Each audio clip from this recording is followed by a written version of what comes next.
ನಮಸ್ಕಾರ. ದಾನುಶ್ರೀ ಭಕ್ತಿ ಚಾನೆಲ್ಗೆ ಸ್ವಾಗತ. ದಯವಿಟ್ಟು ಲೈಕ್ ಮಾಡಿ, ಸಬ್ಸ್ಕ್ರೈಬ್ ಮಾಡಿ ಮತ್ತು ಬೆಲ್ ಐಕಾನ್ ಒತ್ತಿ ನಮ್ಮ ಚಾನೆಲ್ಗೆ ಬೆಂಬಲ ನೀಡಿ. ಶ್ರೀ ಗಣೇಶಾಯನ್ಮ, ಶ್ರೀ ಸದ್ಗುರು ಸಾಯಿನಾಥಾಯನ್ಮ. ಶ್ರೀ ಸಾಯಿ ಸಚ್ಚರಿತ್ರೆ 28ನೆಯ ಅಧ್ಯಾಯ. ಲಾಲಾ ಲಕ್ಷ್ಮೀಚಂದ್. ಸಿರಾ. ಬಾಬಾ ಅವರಿಗೆ ದೃಷ್ಟಿ. ಬ್ರಹ್ಮಾಪುರದ ಮಹಿಳೆ. ಮೇಘ. ಗಂಗಾ ಸ್ನಾನ. ತ್ರಿಶೂಲ ಮತ್ತು ಪಿಂಡಿ. ಶ್ರೀ ಸಾಯಿಬಾಬಾರವರು ಮೇರೆಯುಳ್ಳವರಲ್ಲ, ಪರಿಮಿತವಾದವರಲ್ಲ. ಇರುವೆ ಮುಂತಾದ ಕ್ರಿಮಿಕೀಟಗಳಿಂದ ಹಿಡಿದು ಬ್ರಹ್ಮನವರೆಗೂ ಇರುವ ಚರಾಚರಗಳಲ್ಲಿಯೂ ವ್ಯಾಪಿಸಿರುತ್ತಾರೆ. ಸಾಯಿಬಾಬಾ ಅವರು ವೇದಜ್ಞಾನದಲ್ಲಿಯೂ ಬ್ರಹ್ಮಜ್ಞಾನದಲ್ಲಿಯೂ ಪರಿಣಿತರಾಗಿದ್ದರು. ಇವೆರಡರಲ್ಲಿಯೂ ಪರಿಣಿತರಾಗಿದ್ದುದರಿಂದ ಅವರನ್ನು ಸದ್ಗುರುವೆಂದು ಕರೆಯುವುದು ಸೂಕ್ತವಾಗಿದೆ. ಯಾರು ತಮ್ಮ ಭಕ್ತರನ್ನು ಜಾಗೃತಗೊಳಿಸಿ ಬ್ರಹ್ಮಜ್ಞಾನವನ್ನು ನೀಡದೇ ಇರುತ್ತಾರೆಯೋ ಅಂಥವರನ್ನು ಸದ್ಗುರುವೆಂದು ಕರೆಯಲು ಬರುವುದಿಲ್ಲ. ಜನ್ಮವನ್ನು ಕೊಡುವವನು ತಂದೆ, ಅದರ ಹಿಂದೆಯೇ ಸಾವು ಬರುತ್ತದೆ. ಆದರೆ ಸದ್ಗುರುವು ಜನನ ಮರಣಗಳಿಂದ ನಮ್ಮನ್ನು ದೂರ ಮಾಡುತ್ತಾನೆ. ಆದ್ದರಿಂದ ಅವನು ಎಲ್ಲರಿಗಿಂತಲೂ ದಯಾಮಯನು. ಬಾಬಾ ಅವರು ಅನೇಕ ಸಲ ಭಕ್ತನು ಎಲ್ಲಿಯೇ ಇರಲಿ, ಎಷ್ಟೇ ದೂರದಲ್ಲಿರಲಿ, ಸಾವಿರಾರು ಮೈಲುಗಳ ಆಚೆ ಇರಲಿ, ಹುಡುಗರು ಗುಬ್ಬಿಯ ಕಾಲಿಗೆ ದಾರವನ್ನು ಕಟ್ಟಿ ಎಳೆಯುವಂತೆ ಅವನನ್ನು ಶಿರಡಿಗೆ ಬರಮಾಡಿಕೊಳ್ಳುತ್ತೇನೆ ಎಂದು ಹೇಳಿದ್ದಾರೆ. ಇಂತಹ 3 ಗುಬ್ಬಿಗಳನ್ನು ಇಲ್ಲಿ ನೋಡೋಣ. 1. ಲಾಲಾ ಲಕ್ಷ್ಮೀಚಂದ್. ಇವರು ಮೊದಲು ಮುಂಬಯಿಯ ಶ್ರೀ ವೆಂಕಟೇಶ ಮುದ್ರಣಾಲಯದಲ್ಲಿಯೂ ನಂತರ ರೈಲ್ವೆ ಇಲಾಖೆಯಲ್ಲಿಯೂ ಇದಾದ ಮೇಲೆ ರ್ಯಾಲಿ ಬಂಧುಗಳಲ್ಲಿಯೂ ಗುಮಾಸ್ತರಾಗಿ ಕೆಲಸ ಮಾಡುತ್ತಿದ್ದರು. 1910ರಲ್ಲಿ ಇವರಿಗೆ ಬಾಬಾ ಅವರ ಸಂಪರ್ಕ ಉಂಟಾಯಿತು. ಇದಕ್ಕೆ 1-2 ತಿಂಗಳ ಹಿಂದೆ ಸಾಂತಾಕ್ರೂಜ್ನಲ್ಲಿ ಇದ್ದಾಗ ಕನಸಿನಲ್ಲಿ ಗಡ್ಡ ಬಿಟ್ಟುಕೊಂಡಿದ್ದ ಒಬ್ಬ ಮುದಿ ಫಕೀರ್ನನ್ನು ಕಂಡರು. ಕೆಲವು ದಿನಗಳ ನಂತರ ಅವರ ಸ್ನೇಹಿತರಾದ ಶ್ರೀ ದತ್ತಾತ್ರೇಯ ಬೀಜೂರ್ ಅವರ ಮನೆಗೆ ದಾಸಗುಣ ಅವರು ಕೀರ್ತನೆ ಕೇಳಲು ಹೋದರು.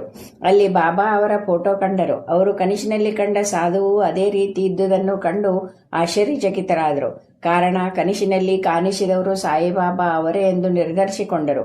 ಈ ದರ್ಶನ ಮತ್ತು ದಾಸಗುಣ ಅವರ ಕೀರ್ತನೆ ಅವರನ್ನು ಶಿರಡಿಗೆ ಹೋಗುವಂತೆ ಪ್ರೇರೇಪಿಸಿದವು.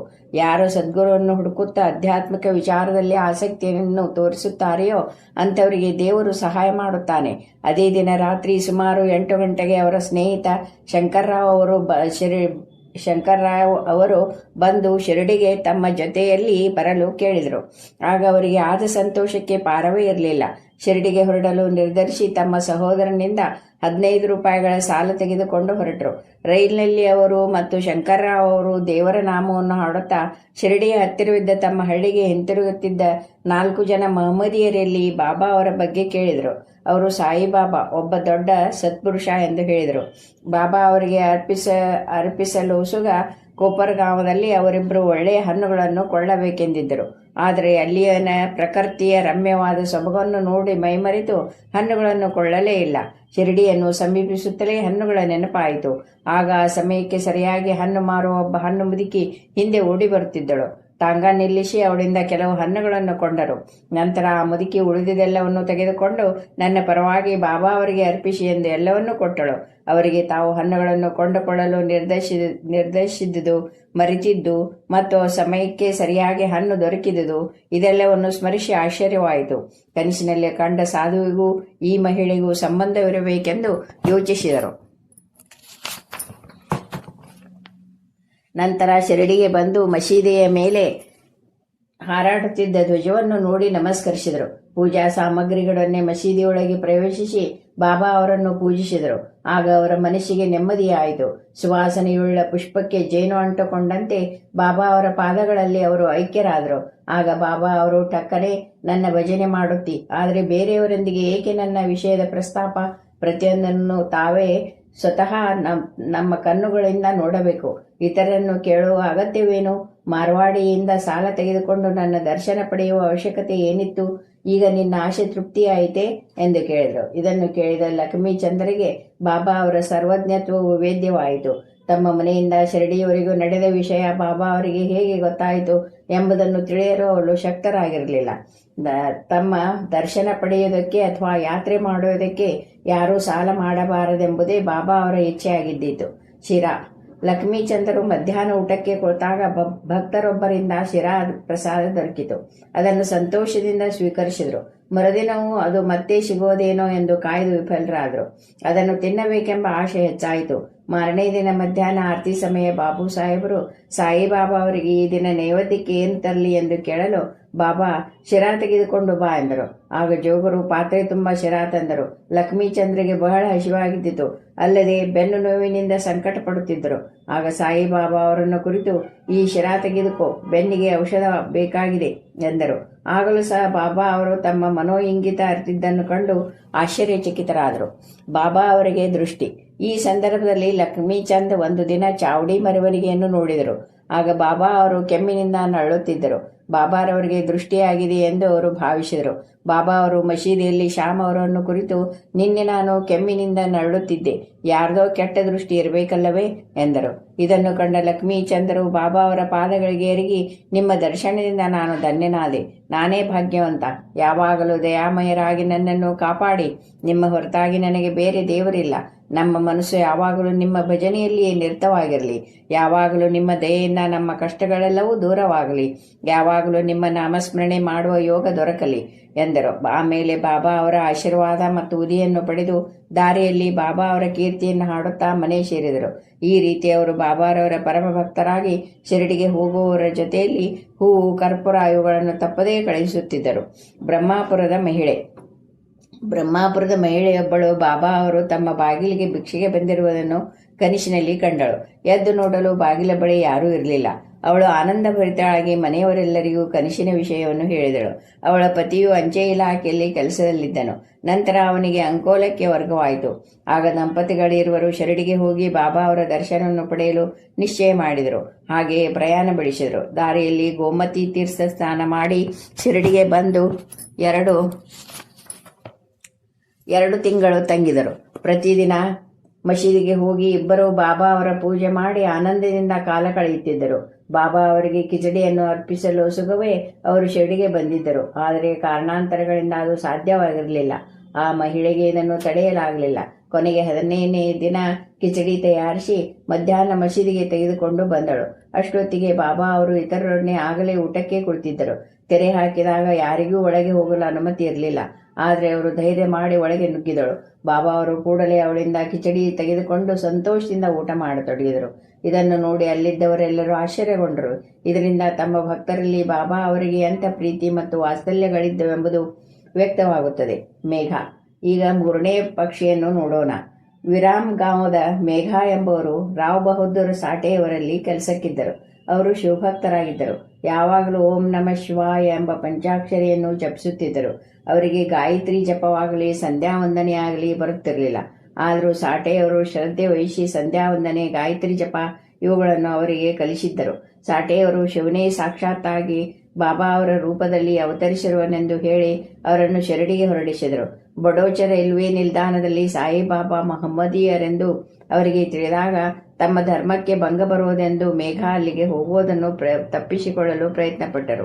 ಆದರೆ ಸಾಠೆಯವರು ಅವರನ್ನು ಹೋಗಲು ಒತ್ತಾಯಪಡಿಸಿ ತಮ್ಮ ಮಾವ ಕೇಳ್ಕರರಿಗೆ ಪರಿಚಯ ಪತ್ರವನ್ನು ಕೊಟ್ಟು ಕಳುಹಿಸಿ ಮೇಘ ಅವರಿಗೆ ಬಾಬಾ ಅವರ ದರ್ಶನ ಮಾಡಿಸಬೇಕೆಂದು ತಿಳಿಸಿದರು. ಮೇಘ ಅವರು ಶಿರಡಿಯನ್ನು ತಲುಪಿ ಮಸೀದಿಗೆ ಹೋದಾಗ ಬಾಬಾ ಅವರು ಉಗ್ರ ಸ್ವರೂಪ ಧಾರಣ ಮಾಡಿ ಕೈಯಲ್ಲಿ ಕಲ್ಲು ತೆಗೆದುಕೊಂಡು ಈ ನೀಚನನ್ನು ಓಡಿಸಿ ಎಂದು ಹೇಳಿದರು. ಮತ್ತು ಮೇಘಾನನ್ನು ಕುರಿತು, ನೀನು ಬ್ರಾಹ್ಮಣೋತ್ತಮ, ನಾನು ಕೀಳ ಮಹಮ್ಮದೀಯ. ನೀನು ಇಲ್ಲಿಗೆ ಬಂದರೆ ನಿನ್ನ ಜಾತಿ ಕೆಟ್ಟು ಹೋಗುತ್ತದೆ. ಆದ್ದರಿಂದ ಹೊರಡು ಎಂದರು. ಈ ಮಾತನ್ನು ಕೇಳಿದ ಮೇಘ ಆಶ್ಚರ್ಯದಿಂದ ನಡಗಲಾರಂಭಿಸಿದರು. ತಮ್ಮ ಮನಸ್ಸಿನಲ್ಲಿರುವುದು ಬಾಬಾ ಅವರಿಗೆ ಹೇಗೆ ಗೊತ್ತಾಯಿತೆಂದು ವಿಚಾರ ಮಾಡಿ ಆಶ್ಚರ್ಯಚಕಿತರಾದರು. ಮುಂದೆ ಅಲ್ಲಿಯೇ ನೆಲೆಸಿ ತಮ್ಮದೇ ಆದ ರೀತಿಯಲ್ಲಿ ಬಾಬಾ ಅವರ ಸೇವೆ ಮಾಡತೊಡಗಿದರು. ಆದರೂ ಅವರಿಗೆ ಶಾಂತಿ ದೊರೆಯಲಿಲ್ಲ. ನಂತರ ಊರಿಗೆ ಹಿಂತಿರುಗಿ ತ್ರಿಂಬಕದಲ್ಲಿ 2.5 ವರ್ಷ ಕಳೆದು ಶಿರಡಿಗೆ ಮರಳಿ ಬಂದರು. ಆ ಬಾರಿ ದಾದಾ ಕೇಳ್ಕರ್ ಅವರ ಸಹಾಯದಿಂದ ಮಸೀದಿಗೆ ಪ್ರವೇಶ ದೊರಕಿತು. ಬಾಬಾ ಅವರು ಮೇಘ ಅವರ ಮನಸ್ಸನ್ನು ಮಾರ್ಪಡಿಸಿ ಅದ್ಭುತ ಪರಿಣಾಮ ಉಂಟು ಮಾಡಿದರು. ಅಂದಿನಿಂದ ಮೇಘ ಬಾಬಾ ಅವರನ್ನು ಶಿವನೆಂದೇ ಪೂಜಿಸತೊಡಗಿದರು. ಶಿವನಿಗೆ ಪ್ರಿಯವಾದ ಬಿಲ್ವ ಪತ್ರಗಳನ್ನು ಪ್ರತಿದಿನ 5-6 ಮೈಲಿಗಳಿಂದ ಆಚೆಗೆ ಹೋಗಿ ತರುತ್ತಿದ್ದರು. ಶಿರಡಿಯ ಸಮಸ್ತ ದೇವತಾರ್ಚನೆಯನ್ನು ಮಾಡಿ ಮಸೀದಿಗೆ ಬಂದು ಬಾಬಾ ಅವರಿಗೆ ಪೂಜೆ ಸಲ್ಲಿಸಿ ನಂತರ ಅವರ ಪಾದದ ತೀರ್ಥವನ್ನು ಸೇವಿಸುವುದು ಅವರ ದೈನಂದಿನವಾಗಿತ್ತು. ಒಂದು ಸಾರಿ ಖಂಡೋಬಾ ದೇವಸ್ಥಾನದ ಬಾಗಿಲು ಹಾಕಿದ್ದರಿಂದ ನೇರವಾಗಿ ಬಾಬಾ ಅವರಿಗೆ ಪೂಜೆ ಸಲ್ಲಿಸಲು ಬಂದರು. ಆಗ ಬಾಬಾ ಅವರು ತಮ್ಮ ಪೂಜೆ ನಿರಾಕರಿಸಿ, ಈಗ ಬಾಗಿಲು ತೆರೆದಿದೆ, ಮೊದಲು ಅಲ್ಲೇ ಪೂಜೆ ಮಾಡಿ ಬಾ ಎಂದು ತಿರುಗಿ ಕಳಿಸಿದರು. ಗಂಗಾ ಸ್ನಾನ. ಅಂದು ಮಕರ ಸಂಕ್ರಾಂತಿ. ಮೇಘ ಅವರಿಗೆ ಬಾಬಾ ಅವರ ಮೈಗೆ ಗಂಧವನ್ನು ಲೇಪಿಸಿ ಗಂಗಾಜಲದಲ್ಲಿ ಸ್ನಾನ ಮಾಡಿಸಬೇಕೆಂದು ಆಶೆ ಆಯಿತು. ಬಾಬಾ ಅವರು ಮೊದಲು ಇದಕ್ಕೊಪ್ಪಲಿಲ್ಲ. ಆದರೆ ಬಹಳ ಒತ್ತಾಯ ಮಾಡಿದ್ದರಿಂದ ಒಪ್ಪಿದರು.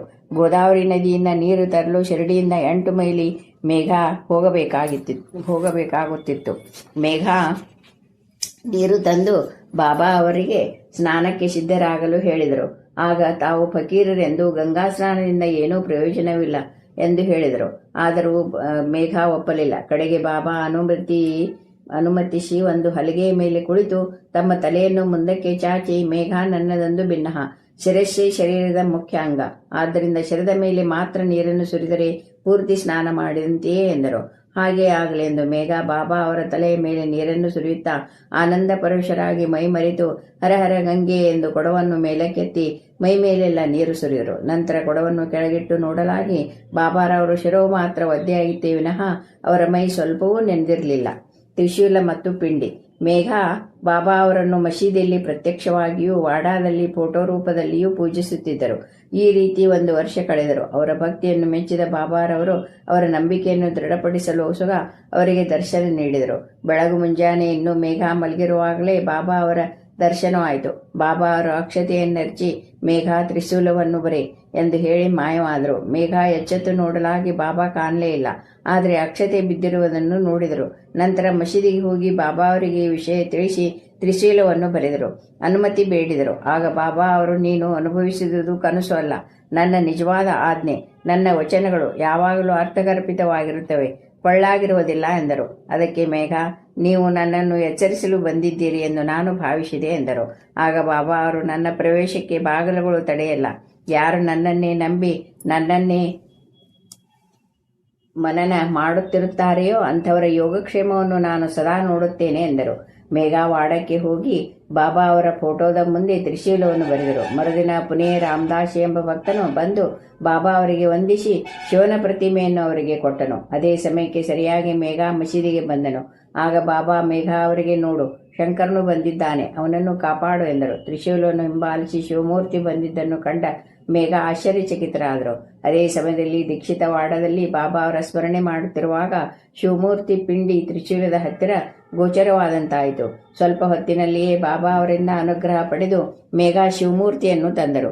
ಆ ಮೂರ್ತಿಯು ಈ ಪೂರ್ವದಲ್ಲಿ ತಮಗೆ ಗೋಚರವಾದ ಶಿವಮೂರ್ತಿಯಂತೆಯೇ ಇದ್ದಿತು. ಆದ್ದರಿಂದ ಅವರು ಸಂತೋಷಭರಿತರಾದರು. ಇದಾದ ಸ್ವಲ್ಪ ದಿನಗಳ ನಂತರ ಬಾಬಾ ಅವರು ಮೇಘ ಪೂಜಿಸುತ್ತಿದ್ದ ಫೋಟೋದ ಮುಂದೆ ಮೂರ್ತಿಯನ್ನು ಪ್ರತಿಷ್ಠಾಪಿಸಿದರು. ಮೇಘ ಅವರಿಗೆ ಶಿವಪೂಜೆ ಪ್ರಿಯವಾಗಿದ್ದಿತು.